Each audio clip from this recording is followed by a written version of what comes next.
Big TV భక్తి సమాచారం WhatsApp ఛానల్లో జాయిన్ అవ్వండి. అన్ని విశేషాలు ఎప్పటికప్పుడు తెలుసుకోండి. ప్రపంచవ్యాప్తంగా మనం వైద్య సదుపాయాలను ఎంతలా ఏర్పరచుకుంటున్నామంటే ఏదో ఒక రోజు అందరం ఖచ్చితంగా బాగా జబ్బు పడి తీరాల్సింది అన్నట్టుగా ఏర్పాటు చేసుకుంటున్నాం. అలానే జరగాలని ఏం లేదుగా. మనం నర్మదమ్మతో ఉన్నాం కాబట్టి అదలా ఉండక్కర్లేదు. ఈ ఒక్క నదే కాదు, ఎన్నో నదులున్నాయి. మీకు మూలకాలను నిర్వహించడం తెలిస్తే అలాంటి పరిణామాలు ఎదుర్కోవాల్సిన అవసరం ఉండదు. అన్ని మూలకాలు కాకపోయినా గాలి ఇంకా నీరుపై పట్టు సాధించడం చాలా సులభం. ఈ పంచభూతాల్లోని ఈ రెండూ సులభంగా అందుబాటులో ఉంటాయి. మీరు కనుక ఈ రెండింటిని సరిగ్గా వినియోగించుకుంటూ ఇంకా మీరు తినే ఆహారం కాస్త ఎరుకతో తీసుకుంటే డాక్టర్ దగ్గరికి వెళ్లాల్సిన అవసరమే లేదు. ఒకప్పుడు ఒక ఊరికి ఒకే ఒక డాక్టర్ ఉండేవాడు. ఒక్కరు సరిపోయేవారు కూడా. ఈ రోజుల్లో వీధికి 5-6 ఉన్నా కూడా సరిపోవట్లేదు. ఇది మన జీవన విధానాన్ని సూచిస్తుంది. మనం ఎలా బ్రతకాలో మర్చిపోయినప్పుడు, మన జీవితానికి ఆధారభూతమైన వాటిని గౌరవించినప్పుడు, మనం నడిచే భూమి, పీల్చే గాలి, తాగే నీరు, మనల్ని పట్టి ఉంచే ఆకాశం, వాటి పట్ల మనకు గౌరవ మర్యాదలు లేకపోతే అవి మనలో పనిచేసే తీరు మరోలా ఉంటుంది. ఇప్పుడు నీటికి అద్భుతమైన జ్ఞాపక శక్తి ఉంటుందని నిరూపించడానికి బలమైన శాస్త్రీయ ఆధారాలు ఉన్నాయి. కేవలం మీరు నీటిని చూస్తూ ఒక ఆలోచనని సృష్టిస్తే నీటి పరమాణు నిర్మాణం మారిపోతుంది. ఊరికే చూస్తే కూడా నీటి పరమాణు నిర్మాణం మారిపోతుంది. మీరు ముట్టుకుంటే మారిపోతుంది. అందుకే ఏ విధంగా ముట్టుకుంటున్నారన్నది చాలా ముఖ్యం. ఉదాహరణకి ఇదిగో ఇక్కడ నీళ్ళని రాగి పాత్రలో పోసి పైన ఒక పువ్వు పెట్టారు. ఎందుకంటే ఇదే ప్రత్యక్ష దైవం కాబట్టి. ఇంకేముంటుంది దైవం అంటే? మీరు ఒక రోజంతా నీళ్లు తాగకపోతే నీళ్లే కదండి దైవం. అప్పుడు మరో దైవం ఏమీ ఉండదు, అవునా కాదా? కాబట్టి నీటి పట్ల మీరు ఎలా ప్రవర్తిస్తారో ఆ జ్ఞాపకాలు ఎంతో కాలం ఉంటాయి. కాబట్టి తాగే ముందు లేదా అది మన శరీరాన్ని తాకే ముందు మనం నీటి పట్ల ప్రవర్తించే విధానాన్ని బట్టి మన శరీరంలో ప్రతి దాని నాణ్యత మారిపోతుంది. ఇది మనకు తెలిసిన శాస్త్రమే అయినప్పటికీ ఆధునిక శాస్త్రం దీనిపై అనూహ్యమైన ప్రయోగాలు చేసింది. ఇప్పుడు నీటిని ఒక లిక్విడ్ కంప్యూటర్ అని అంటున్నారు. నీటికి ఉన్న జ్ఞాపక శక్తి ఇంకా మేధస్సుని బట్టి అదొక లిక్విడ్ కంప్యూటరే. అందుకే వాళ్ళు అలా ఫ్లూయిడ్ కంప్యూటర్ అని అంటున్నారు. మనకి ఇది ఎప్పటినుంచో తెలుసుగా. మనం తీసుకునే తీర్థం, ఎందుకు ఒక్క చుక్క నీటి కోసం ప్రజలు ఆలయాల్లో లైన్లో నిలబడతారు? ఎందుకంటే అందులో దైవం తాలూకు స్మృతి ఉంటుంది కనుక. అది మీ శరీరంలోకి వెళ్లాలని కోరుకుంటారు. శక్తివంతమైన దైవాన్ని నీరు తాకినట్లయితే దైవం తాలూకు స్మృతి అందులోకి వస్తుంది. మీరది మీ శరీరంలోకి తీసుకోవాలనుకుంటారు. కానీ ఇలాంటి ఒక పవిత్ర స్థలంలో ఉండడం నిజంగా ఒక వరం. నిజంగానే నీటిలో ఉండడానికి కొన్ని నిర్దిష్ట మార్గాలు కూడా ఉన్నాయి. ఎవరైనా అలా చేస్తే ఆరోగ్య సమస్యలు, దీర్ఘకాలిక రోగాలు అన్నీ దూరం అయిపోతాయి. అంటువ్యాధులు ఉంటాయి, ఇంకా దీర్ఘకాలిక వ్యాధులు కూడా ఉంటాయి.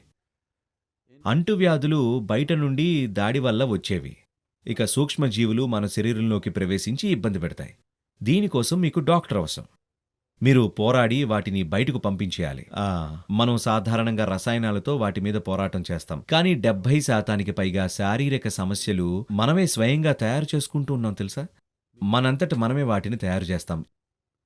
ఇలా జరగడానికి ముఖ్య కారణం ఏంటంటే మనం మనలోనూ ఇంకా మన చుట్టూ ఉన్న మూలకాల పట్ల ప్రవర్తించే విధానమే. మనం అనుకుంటున్న ఈ ఆధునిక జీవన విధానంలో జీవితాన్ని నిలబెట్టే మూలకాల పట్ల ఏమాత్రం గౌరవం లేదు. జీవితాన్ని తయారు చేసే పదార్థాలతో తప్పుగా వ్యవహరించి అవి మనలో సరిగ్గా పనిచేయాలని కోరుకుంటున్నాం. అలా జరగదు. ఇప్పుడు నర్మదా నది తీరాన ఉన్నాం కాబట్టి ఈ సంస్కృతిని తిరిగి తీసుకురావాల్సిన సమయం వచ్చింది. ఎందుకంటే ఇప్పుడు అది ఒక ఆవృత్తాన్ని పూర్తిగా తిరిగింది. ఆధునిక శాస్త్రం కూడా మనం నీటితో ఎలా వ్యవహరిస్తే అది మన శరీరంలో అలా ప్రవర్తిస్తుంది అని నొక్కి చెప్తుంది. కాబట్టి మనం మూలకాల పట్ల సరిగ్గా వ్యవహరించడం నేర్చుకోవాలి. మనం ఆరోగ్యంగా ఉండాలంటే, బాగా ఉండాలంటే, విజయాలు సాధించాలంటే, సుసంపన్నంగా ఉండాలంటే మనలోని మూలకాలు సహకరించడం ఎంతో ముఖ్యం. అవి సహకరించకపోతే ఏదీ జరగదు.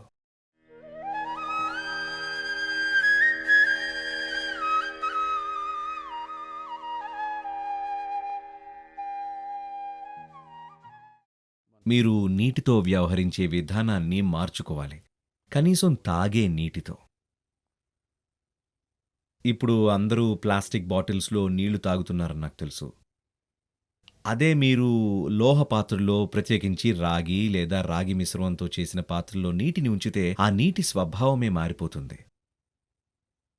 ఇక సాంప్రదాయపరంగా ఈ ప్రాంతంలో పాటిస్తారో లేదో నాకు తెలీదు కానీ దక్షిణ భారతదేశంలో సంప్రదాయ కుటుంబాల్లో ఇప్పటికీ ప్రతిరోజు నీటి పాత్రకి పూజ చేయడం సర్వసాధారణం. వారు దానికి కొంచెం విభూది, కుంకుమ పెట్టి ఒక చిన్న హారతి కూడా ఇస్తారు. ఎందుకంటే హ్మ్, నీళ్ళు నీటికి అద్భుతమైన జ్ఞాపక శక్తి ఉంటుంది. మీరు దాంతో ఎలా వ్యవహరిస్తారో గుర్తుంచుకొని దాన్ని బట్టి అది ప్రవర్తిస్తుంది. ఇది చాలా సులువైన పని. అందరూ మొదలు పెట్టొచ్చు. ఇందులో భాగంగా తమిళనాడులో రాగి పాత్రలను వాడమని ప్రజలను మేము ప్రోత్సహిస్తూ ఉన్నాము. అచ్చంగా రాగి పాత్రలు. ఎందుకంటే రాగి ఒక మంచి ఉష్ణ వాహకం. అది నీటిని శక్తివంతంగా చేస్తుంది. అంటే దాని రసాయనిక కూర్పు గమనిస్తే అదేమీ మారదనుకోండి. అదే దాని అందం. కేవలం దాని పరిమాణు నిర్మాణం మాత్రమే మారుతుంది అంతే.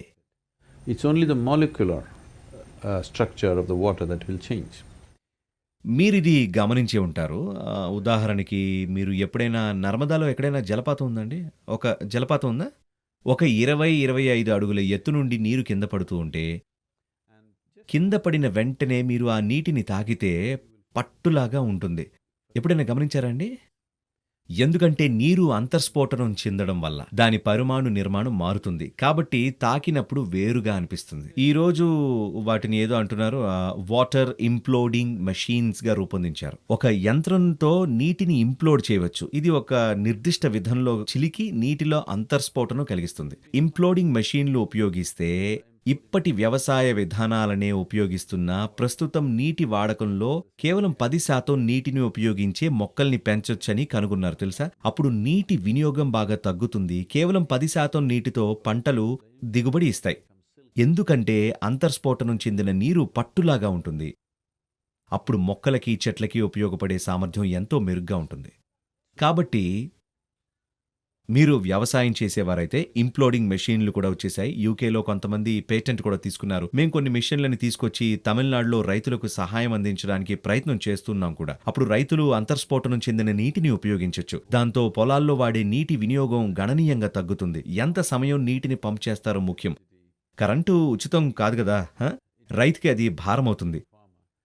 పొలంలో పంప్ చేయాల్సిన నీరు తగ్గితే అది చాలా గొప్ప విషయమే. చాలా గొప్ప విషయం. రోజువారీ వినియోగానికి రాగి పాత్ర సరిపోతుంది.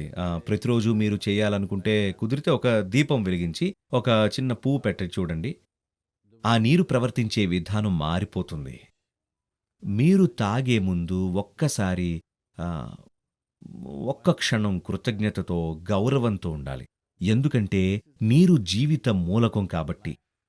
ఎవరో తెలియని దేవుడి కోసం కాదు, ప్రతి క్షణం మీ జీవితాన్ని తయారు చేసే పదార్థాల పట్ల మీ ప్రవర్తనా విధానం చాలా ముఖ్యం. మీరు నీళ్లని పట్టుకున్నప్పుడు మీ మనసులో, మీ ఆలోచనలో మీరు దేవి గురించి కూడా ఆలోచించిన అవసరం లేదు. కేవలం నిజాన్ని చూడండి. అది వాస్తవం. అది లేకుండా మీరు బ్రతకలేరు. అవునా? అంతేగా? మీరు మీ మనుగడకి ఆధారమైనది ఏదైనా సరే మీరు నమస్కరించాలి. అవునా కదా? కాబట్టి నీరు, ఆహారం పట్ల కేవలం ఆ గౌరవం తీసుకురావడం ద్వారా మీరు తినే ఆహార పరిమాణం కూడా తగ్గిపోతుంది. ఇంకా శరీరంలో అది ప్రవర్తించే విధానంలో కూడా మార్పు కనిపిస్తుంది. మీకు ఇన్ఫెక్షన్ ఏమీ లేకపోతే, నేను ఇంతకుముందు చెప్పినట్లుగా మూలకాల పట్ల సరిగ్గా ప్రవర్తిస్తే మీరు ఏ డాక్టర్ ముఖం చూడరు. మీరే ఒక డాక్టర్ అయితే తప్ప. For more videos like this, subscribe Big TV channel.